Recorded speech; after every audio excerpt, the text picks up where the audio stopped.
Hello, my name is Andrew Keane. Welcome to Keane on America, the daily interview show about the United States.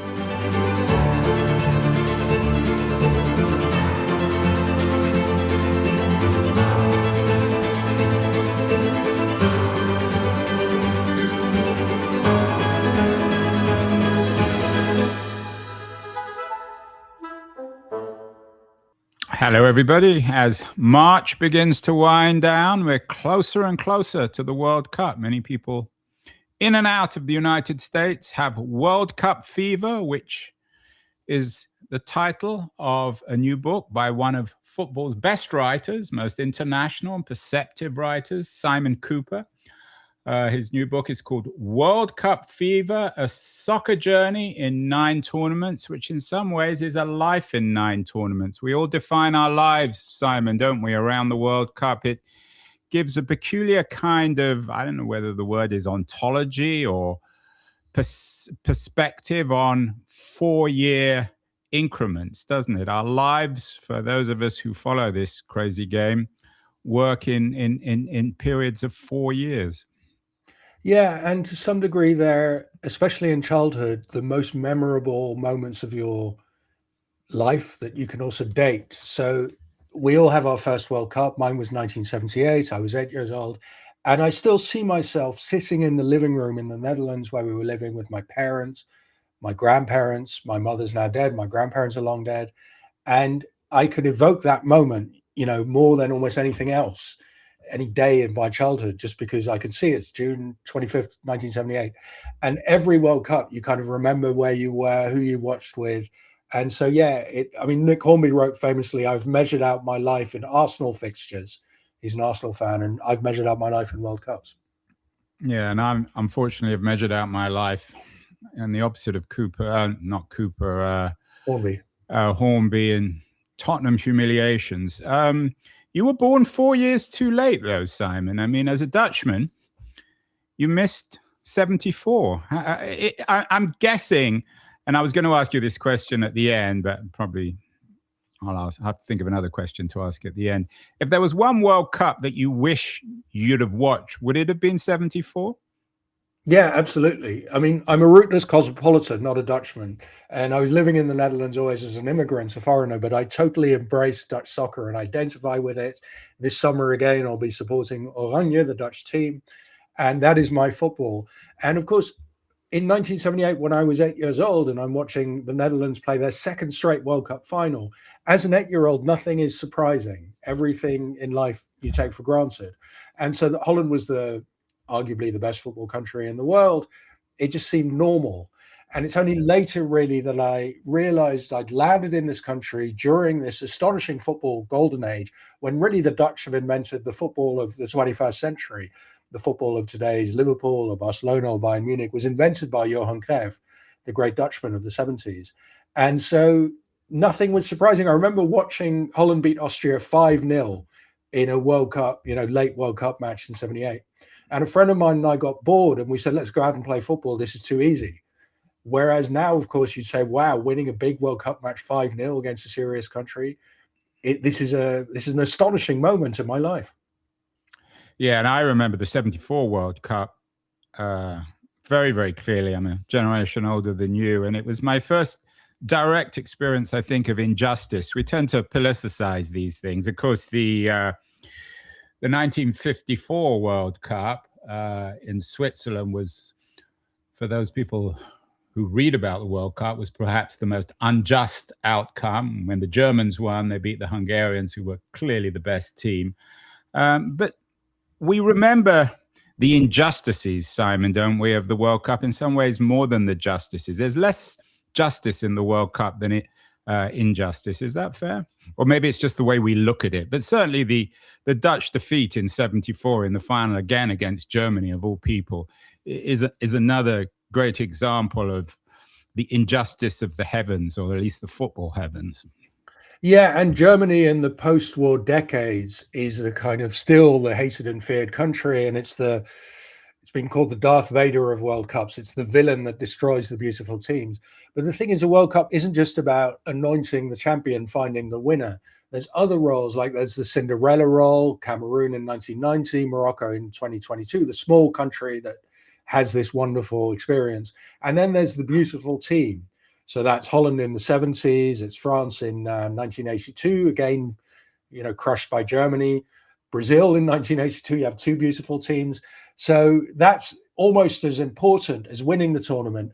And for a small country like Holland, you can't really aspire to win a World Cup. It's not a realistic ambition. It might happen, but it's not something you can aim for. But you can aspire to be the beautiful team.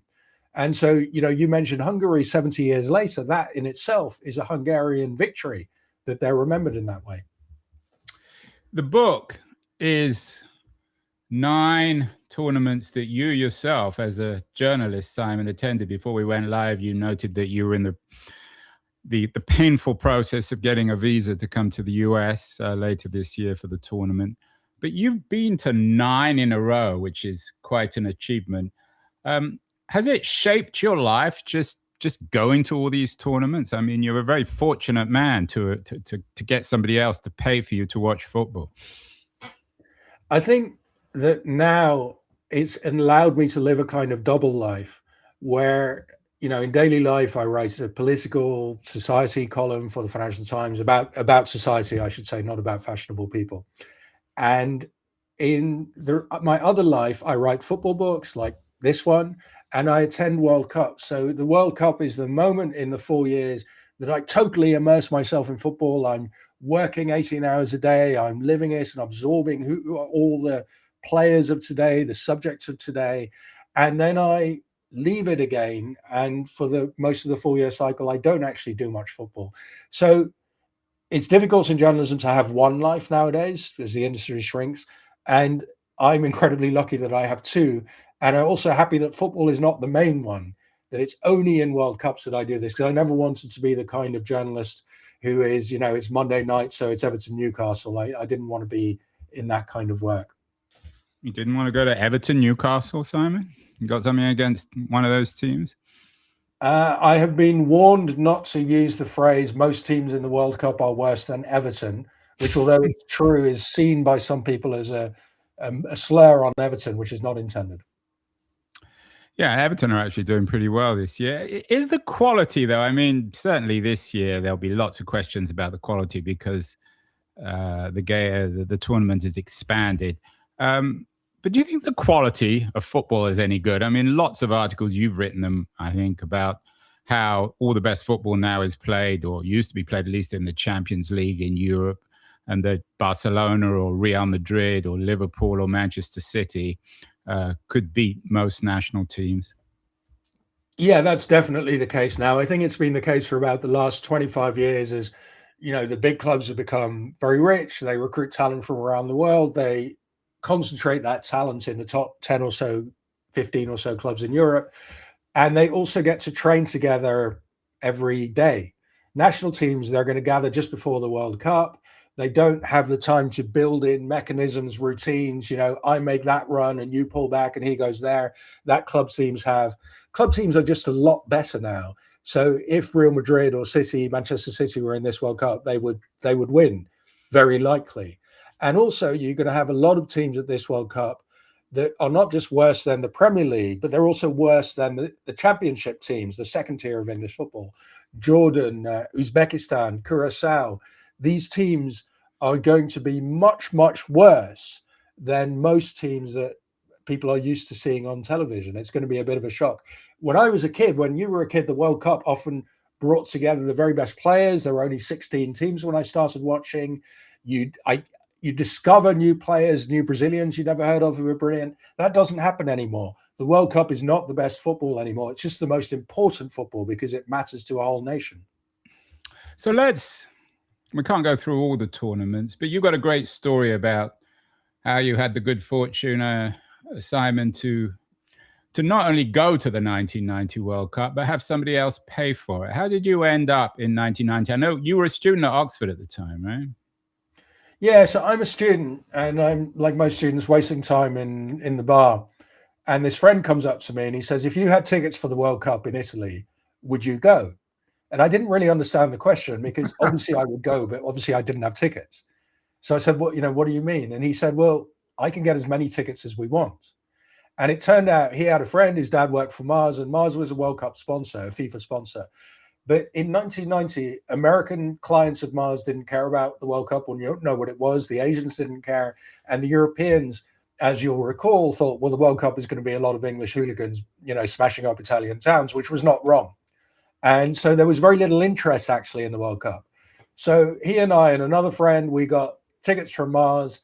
We paid for our own, trains. We slept in overnight trains. We got to Milan, very dirty and shabby, and we saw 3 games for free. And so my first World Cup, age 20, was, the stadiums were not completely full. It was like a village fete. We kind of blagged our way into the country. The border guards didn't want to let us in.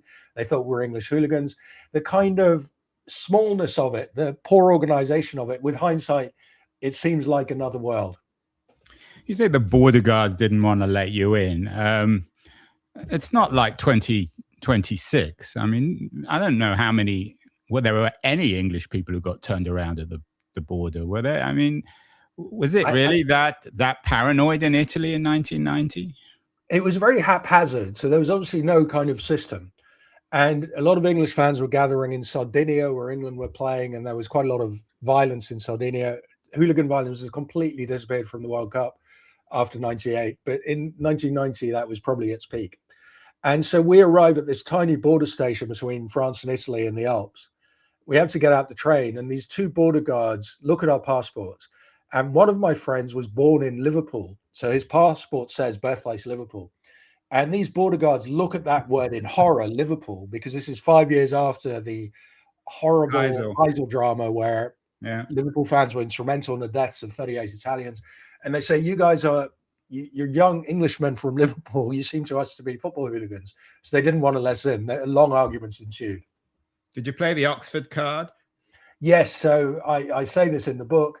We ended up pulling out our library cards and saying Studenti di Oxford Università in kind of 20 words of Italian. And then they kind of thought again, and they said, wow, these chaps are Oxford students. They're probably not hooligans. So it was a very kind of on-the-spot sociological analysis these border guards made, and they let us in. And we weren't hooligans. I'll say that in our defense. No, I'm sure you weren't from Oxford. Was 1990 the last time that England had a serious chance of winning the competition? From my memory, having imagined the games, I can still remember that Gascoigne miss in the semi-final. It wasn't a great World Cup, was it? But England were pretty good. Yeah, England, they're a boring team, but they had some good players, and they got a bit lucky against Cameroon, against Belgium. Luck is so much part of a World Cup. Most games are decided by 1 goal, and then with hindsight, we overinterpret and say, well, they won because they were the best. Often they won because they were lucky. And yeah, England could conceivably have won a rather weak World Cup. I would actually say 2018, England gets to the semis against Croatia. Had they played their normal game, they would have won. And they panic and they retreat into their own penalty area, and they throw that game away in the semi-final. So I would actually say I've just rewritten Soccernomics, which is another book that I co-wrote with a sports economist, Stefan Szymański.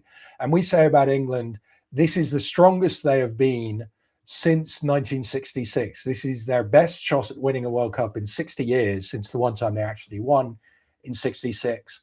And so I reckon their chance of winning is only about 1 in 6.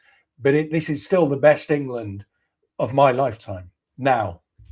Although one could, of course, argue that even in 66, England weren't the best team. As you know, the 1990 World Cup wasn't a very good one. It's kind of instantly forgettable in some ways. Wasn't it a repeat of the Argentina-Germany final, but a much worse final than 86, which was obviously the Maradona. There's the Maradona element, I guess, in 1992. Yeah, so Maradona had been sort of won a World Cup single-handedly in 1986, which is literally single-handedly, yeah. Yeah, his hand of God against England. But then he scored the most beautiful goal in World Cup history in the same game. I think it's the greatest individual achievement in any World Cup is Maradona in 86. He's come back in 1990. He was injured in 86, playing with a badly swollen ankle, which he concealed. But in 1990, he's really, at the end of his tether. He's a cocaine addict. And he's also a conspiracy theorist. So he has this elaborate conspiracy theory that FIFA won't let Argentina win, etc.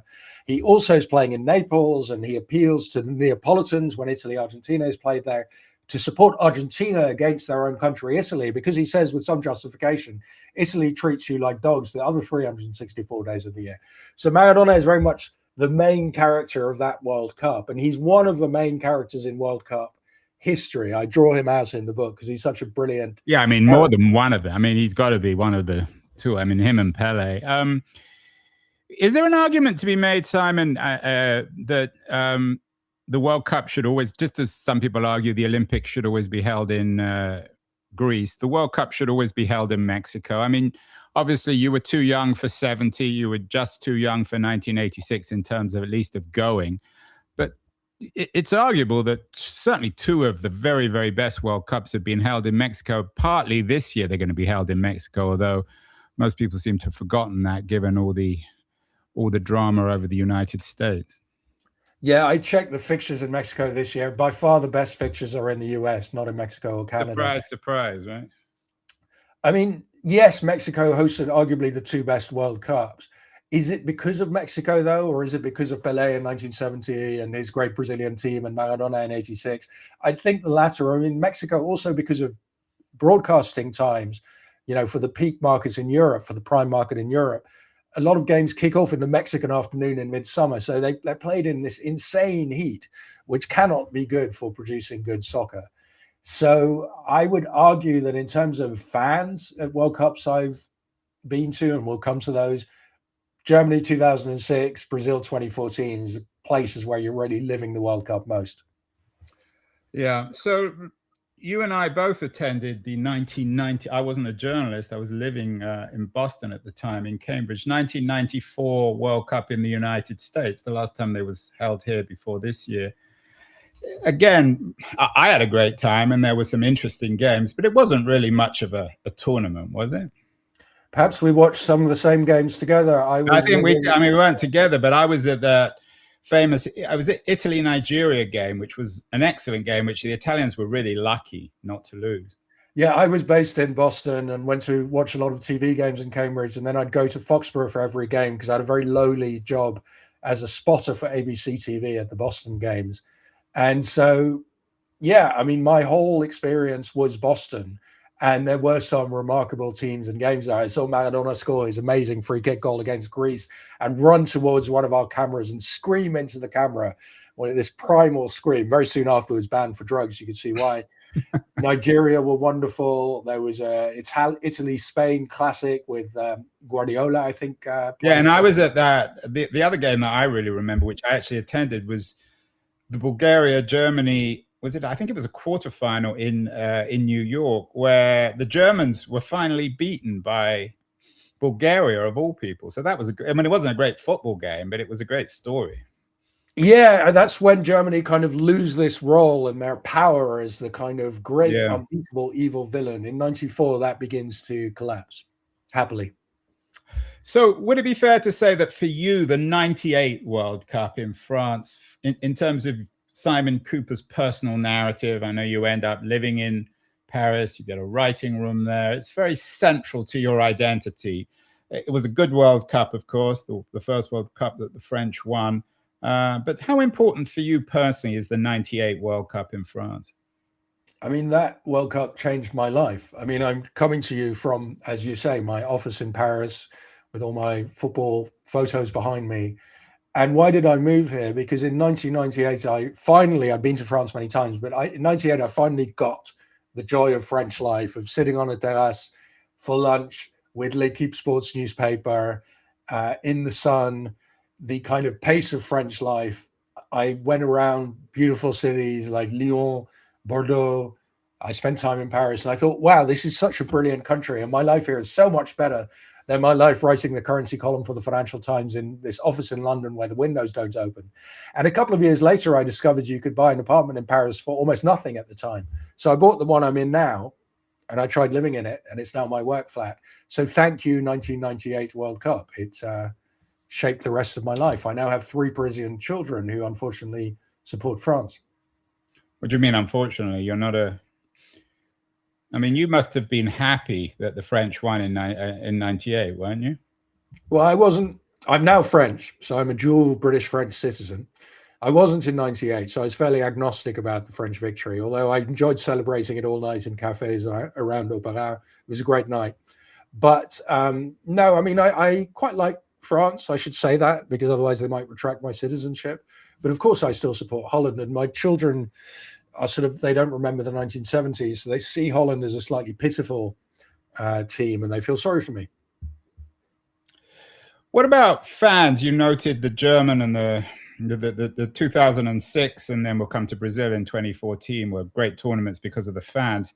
The French have a reputation for not really being, the old cliche is they're more interested in bicycling or dressing up than in football. Is that fair, Simon? Did 1998, you probably wrote one of these pieces. Now, there were all these articles in 1998 suggesting, oh, the French now have changed their mind about football. It's a serious sport. They're really in love with it. Did that really happen?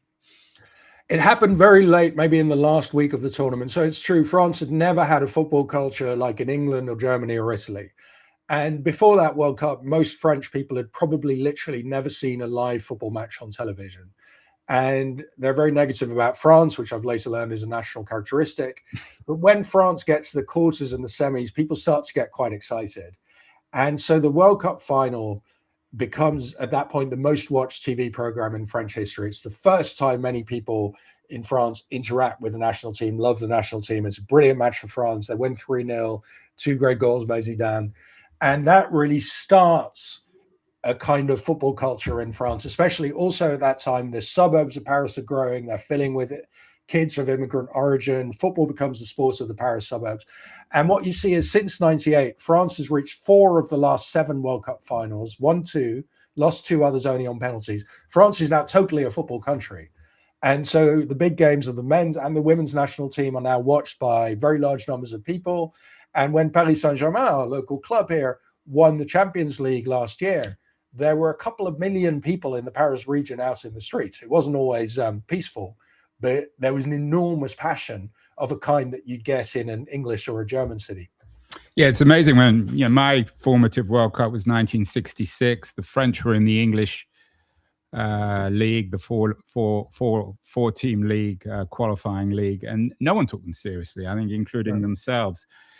You went to Korea and Japan in 2002. That must have been weird, wasn't it? I mean, when I look back at that tournament, it always strikes me, was it the Koreans got to the semi? Was it the Koreans who got to the semi-final? Yes, they did, yeah. And there were all these accusations of cheating. Was that a weird tournament? I mean, I do think it's very dubious how Korea got to the semi-final, especially since one of the referees, the crucial quarter-final match against Italy, this Ecuadorian referee, Byron Moreno, a few years later, he lands at JFK Airport in New York, and the customs officials say, what are those little things you have on your person? He turned out to be trying to smuggle heroin into the United States, and he spent a couple of years in jail in Brooklyn. So he was clearly a crook, and he was chosen by FIFA to referee the quarterfinal. There were huge numbers of dubious decisions in Korea's victories. I mean, I've since in the book, I explained that the choice of referees at World Cups, especially then, was extremely dubious and easily manipulated. So yeah, I think Korea got to the final with some help from referees. And it was a weird World Cup. I was in Japan the whole time. And I'd never been in a country where I just had no idea what was happening. I mean, I couldn't read. Suddenly you're 4 years old. You can't read any signs. You don't know where you are. It's very disconcerting. And then I was based in Tokyo. Most people in Tokyo didn't know there was a World Cup or didn't care. Just like if there's a chess tournament in Brighton and you ask people in England, what do you think of the chess tournaments in Brighton? They don't have a view. They don't know it's on. So you take the train from Tokyo every day, the bullet train to these cities. You'd go to the stadium, and 90% of your journey, you wouldn't see anything that had anything to do with the World Cup. It's one of several World Cups I've been to. France is another, where the locals just weren't into it most of the time. They didn't know, didn't care. Qatar is a similar example. Moving on to 2006 in Germany, another tournament you went to. Of course, the Berlin Wall came down in '89. Fukuyama announced the end of history, or didn't really mean the end of history, but certainly this end of debate about the best kind of system. We never really had a profoundly optimistic World Cup, although, 1990 in Italy, as you know, was a bit weird with all the English hooligans flooding into the country. But could one argue that the 2006 World Cup in Germany, which was the first tournament held in a united Germany, so in a sense, it's a post-Berlin Wall World Cup. It was after 9/11, but before the Great Recession. Might one think of 2006 as the most joyful, the most optimistic, the most cheerful of tournaments? I think so. And the Germans very consciously wanted it to be that. If you look at that logo you just showed, the smileys and the slogan, "A time to make friends," that was how Germany cast it. Because by 2006, 60 years after the war, Germany is a respected country. It's treated by other Western countries as a reliable ally. It's a successful economy, but it's not love. They're not warm feelings about Germany. And as you know, in countries like most European countries, people still associate Germany with World War II. And Germany at this time is trying to be what they call a normales Land, a normal country that doesn't live under the weight of its history and isn't only interpreted through that lens. So the World Cup 2006, the Germans say, look, we're happy people, we're hosts, come here, have fun. And also, luckily, the German team at that point is quite weak, and they don't play this kind of boring, very physical football that wins. They're no longer the villain of World Cups. They're becoming the nice guy of World Cups, a joyous attacking team that loses. And so Germany has transformed its image, both in football and outside, and the World Cup's an expression of that. And I remember towards the end of that World Cup, in the last week, waiting for the final, I was at the house of the Wannsee Conference, where in 1941, senior Nazis got together and planned the Holocaust. It's now a kind of conference center. I was at a conference there about football and the Holocaust and Nazism and racism. And it was fascinating how Germans were trying to come to terms with being able to love their country, cheer for their country. Can you stand with thousands of other Germans chanting Deutschland, Deutschland about a football match? Or is that suspect? And a lot of Germans I met felt it was still not okay. You can't support Germany. You can't chant Deutschland. But I went for a walk in the woods at Wannsee with a guy from the German Football Association whose job was to handle queries about World War II. The German Soccer Association expects a lot of questions around the World Cup relating to World War II and the Nazis.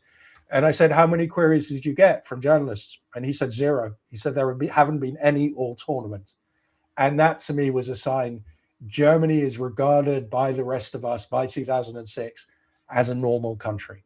The war is not forgotten, but it's no longer associated with this Germany, and 2006 marks that. Maybe that's why it was, again, a rather boring tournament. Did you, when you're traveling around Germany, of course, you spend a lot of time in Germany, you're based in France, you do a lot of travel.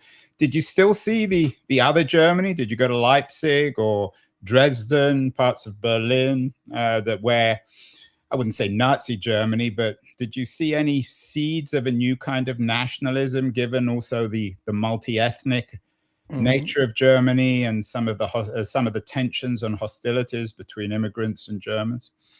I mean, I have a special relationship with Germany. My degree at university was history and German, and the year after the wall fell, I spent in Berlin, living initially in East Berlin, then in West Berlin. So I felt very interested and close to the kind of East German Germany. I had friends who were East German.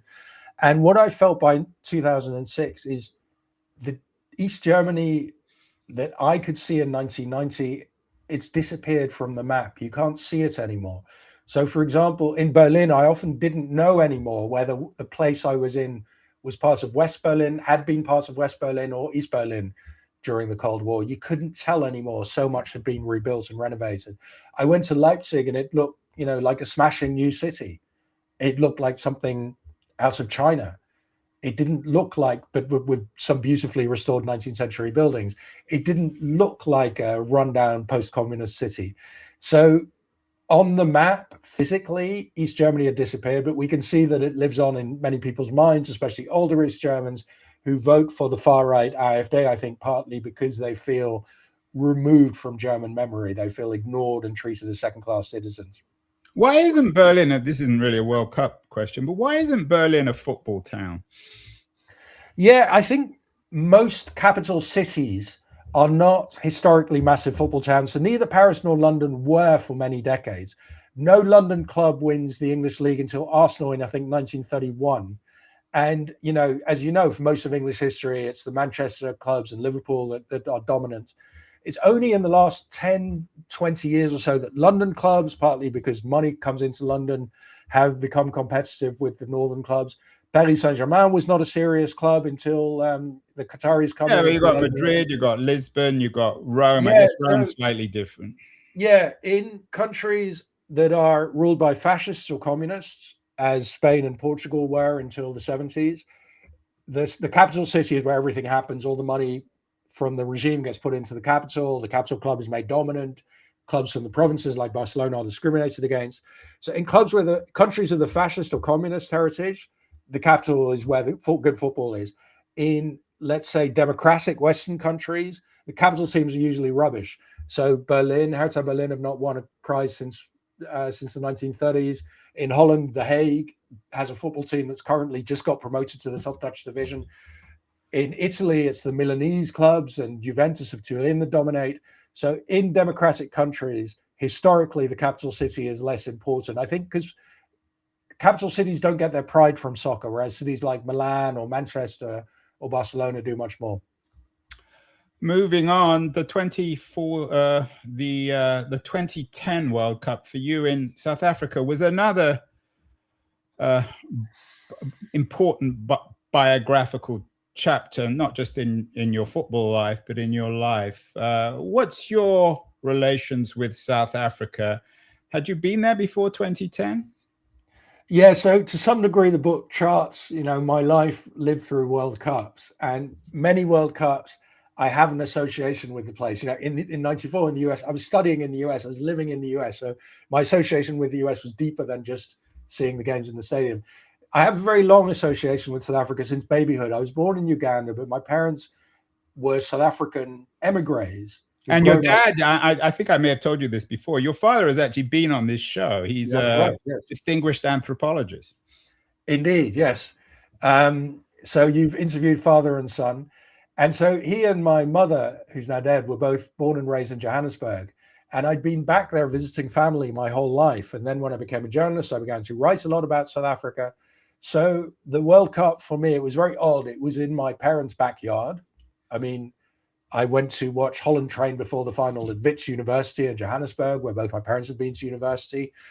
There's a massive shopping center where I used to meet people, which is built on the ground where my grandparents used to live. So I was very interested in how South Africa lived the World Cup and the false promises made by the South African government to the population that the World Cup would make the country rich, would even create an African Renaissance and all this nonsense. So I followed that very closely. The South African World Cup was very much part of the drama of South Africa. And what did going to South Africa, given your lineage, the fact that both your parents were from South Africa, what did it teach you about South Africa that you didn't know before? I think it helped me understand that Mandela's project and the African National Congress's project from the end of apartheid was to some degree to create South Africa as a nation where everybody felt they belonged. So South Africa had been a white-run nation where it was accepted until 1990 only whites could be South Africans and black people were subservient. And then the African National Congress takes power in 94 and they say, we're creating a non-racial country and anyone of any color can belong and be South African. And of course, creating a new nation where people feel a member of that nation takes a long time, is very difficult. And the government did it partly through sports. So the Rugby World Cup of 1995 was a key moment in the creation of a South African ideal, telling white Afrikaners, you are South African, we support you in being South African, but you have to accept the black population too as South African. And the 2010 World Cup was again a kind of nation-building moment. Nation-building was the phrase the South Africans always used. Let's have a project, a communal project that we're all in. Moving on to Brazil, still, I mean, you can argue this, I guess, one way or the other, but still really the home of football, isn't it, Brazil, Simon, to 2014? Of course, we all wish we'd been in the Maracana in 1950 when Brazil were beaten by Uruguay. This was the second time.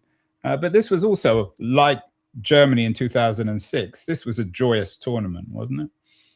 It was joyous to be in a country with beaches, which Germany didn't have, with gorgeous winter weather, and also where everybody cared about football. Admittedly, most Brazilians only cared one team. It was like a Brazil exhibition where the other 31 countries were allowed to watch. That was how many Brazilians conceived it.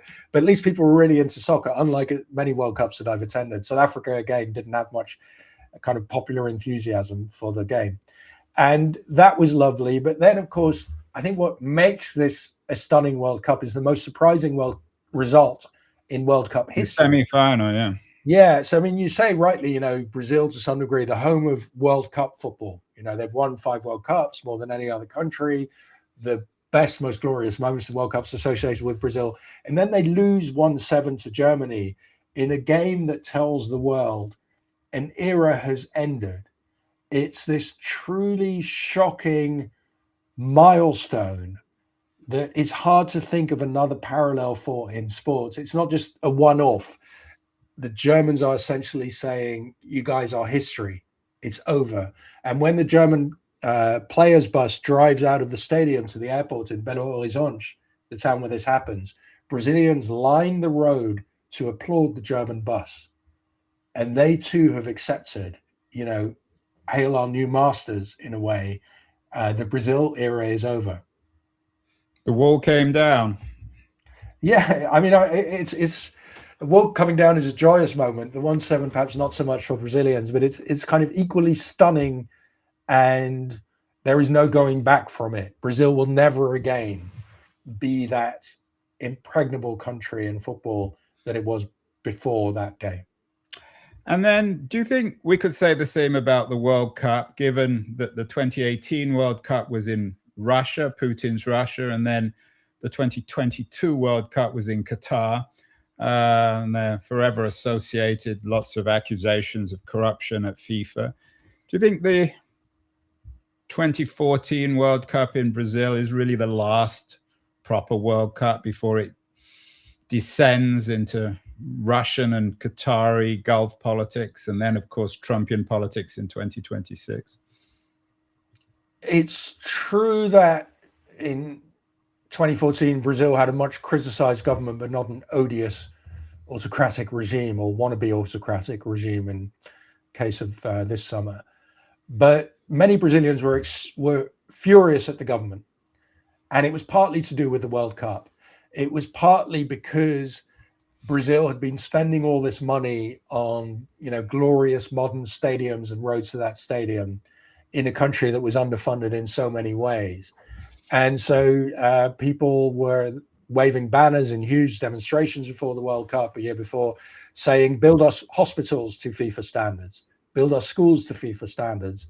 Why is a teacher worth less than Neymar, Brazil's star soccer player? And so there was great rage at the government. And similar to South Africa, you have a country where many people are desperately poor. And the government says, you know what, we're going to spend all this money building these stadiums that we don't need. In Polokwane in South Africa, or in the Amazon in Brazil, this fantastic stadium that the day the last game is played is going to become a white elephant. And that was such an insult to very poor people. At least in the US and Canada, you don't have that. They already have great stadiums. They don't need to build any more. And God knows the US is wasting enough money on other projects. You, and coming back to Russia, you had an essay in the FT last year. I forgot to put it up on the screen, but it's full of photos from the Russian metro of happy Croatian fans.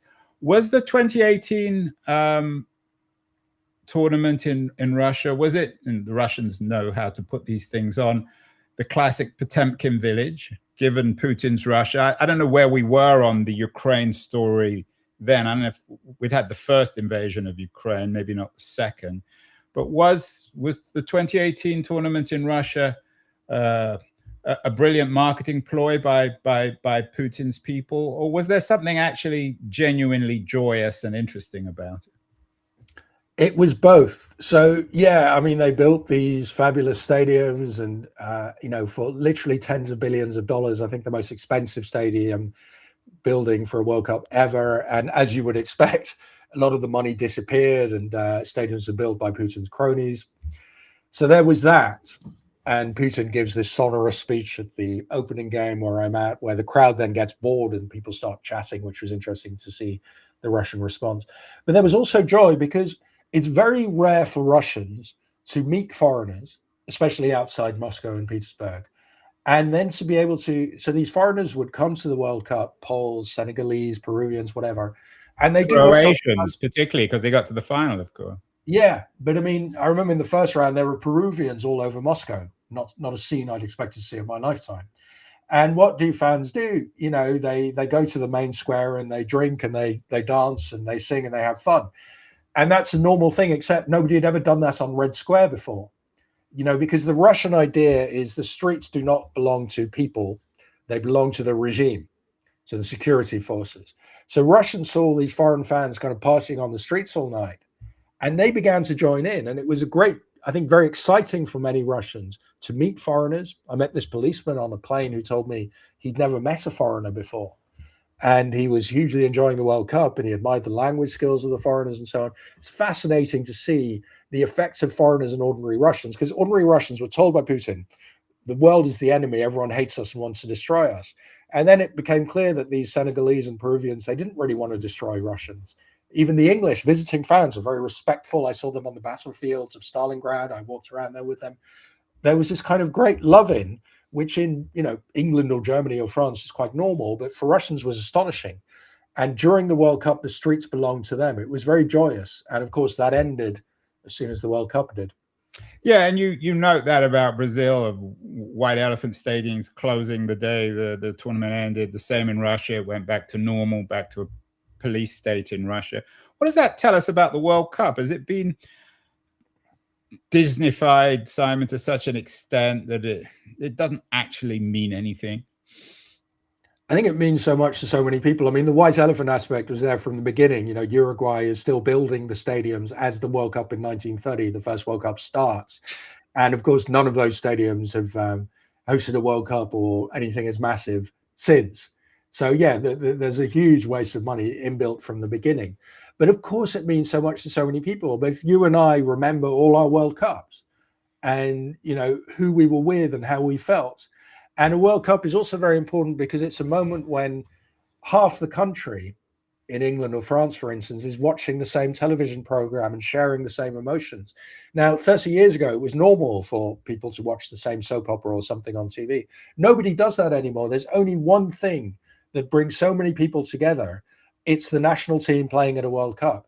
So in a time where we're all atomized, we're all on our own screen and people have fewer friends than before, and fewer people live in families, the World Cup is the biggest, most beautiful communal event we have. And at the end of the book, I find this Church of England vicar who says to me, the World Cup is a kind of religious feast.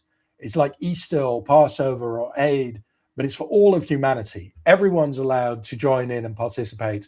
And we celebrate our own country, our own team, but we also celebrate the whole world. So, 1990, when Cameroon does beautiful things, everyone's excited, everyone talks about it. And at World Cups, you see very little hostility between fans. You see them hugging and exchanging shirts and scarves. So it's a kind of celebration of our shared humanity, and also in the country, it's a celebration of our shared nationhood. And that's amazing. It's beautiful. Of course, it means something. Very different from Everton, Newcastle. Yeah. Finally, or the last tournament, which to me, maybe it's because I'm just getting old and cynical, but yes, yes, for sure. The Qatar tournament in 2022 seems to me the most. I mean, if Brazil was distasteful in many ways, sorry, not Brazil, if Russia was distasteful in 2018, Qatar in 2022, I know there were some good games. You were there again. How absurd was it? How surreal was it? Or am I being unfair? I think you're being a bit unfair because, sure, there's only 300,000 Qataris, not many of them very interested in football. And sure, I suspect that there was some dubious things happening with money What do you mean? given You suspect? the voters. I mean, there's been some proof of that. Qatar wasn't the only country bribing, but certainly money was paid by Qatar to get the World Cup in this country without a football culture. And then they build these 7 or 8 stadiums, which become pretty much obsolete immediately. But actually, I think with hindsight, having been there and enjoyed the World Cup, it was good that World Cup shine a spotlight, on the way Qatar treats migrants, women, LGBT people as second-class humans, just as it did in Argentina in 1978, the military regime hosting the World Cup. So the World Cup shines a spotlight. But the other thing is World Cups bring enormous amounts of pleasure to people around the whole world. And Qatar also feels different if you see it as the World Cup of the Arab world. So Morocco are this stunning surprise team.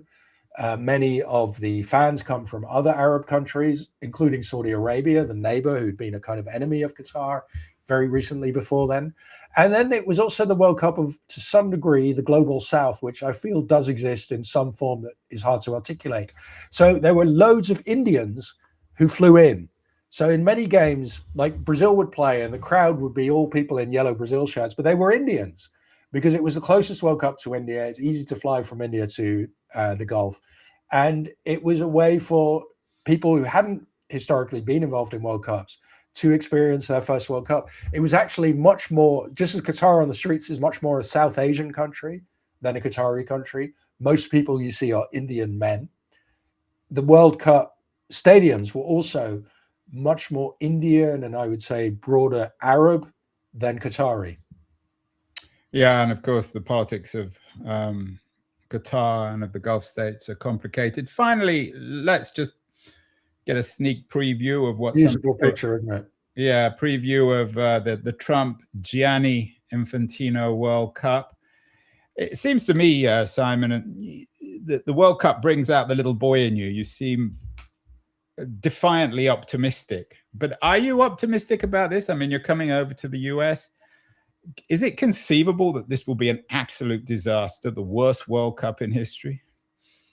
In terms of the quality of football, quite possibly, because of 48 teams. I would say I'm fully aware of both aspects of a World Cup, or I try to be. The football on the pitch is beautiful. It brings us all together. It's uplifting. It gives joy to a lot of people who around the world who don't necessarily have much joy in their lives. And that's great. And we shouldn't lose that, say, boycott that because of Trump or Infantino. These people are so much smaller than the World Cup. But we should also be aware of all the political machinations, the bribery, the money that's being stolen, the dictator worship that so often, and in this case too, surrounds a World Cup. So I'm happy to work for a newspaper, the Financial Times, that writes about both things. Typically, I'm writing about the football on the field. Why are England misfiring? Why is Germany's midfield brilliant? Whatever it is. And my colleagues are covering all the horrors off the field. So in the Gulf, we had a brilliant golf correspondent who's writing all that, who speaks Arabic. So I can happily leave that to him, knowing that the football also matters. And in terms of the football, who should we be following? Who would you like to see in the upcoming tournament? Who's going to be the most fun to watch? I mean, Spain are probably the best team in the world, but then World Cup there's so many random events that doesn't mean they'll win.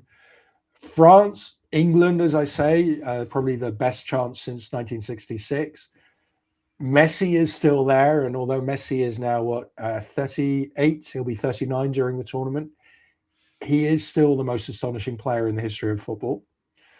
So yes, Argentina. Brazil, I'm more skeptical about. So I would say one of those four, France, Spain, England, Argentina, will win, which is spreading my bets very widely.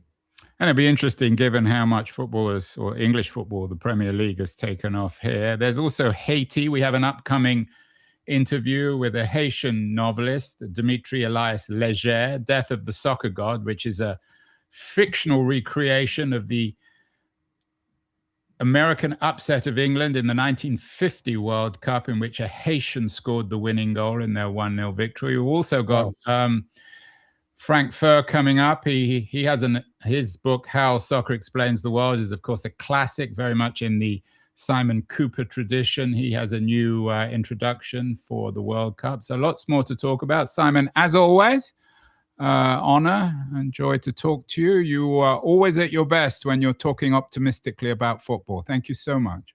Thank you, Andrew. A pleasure.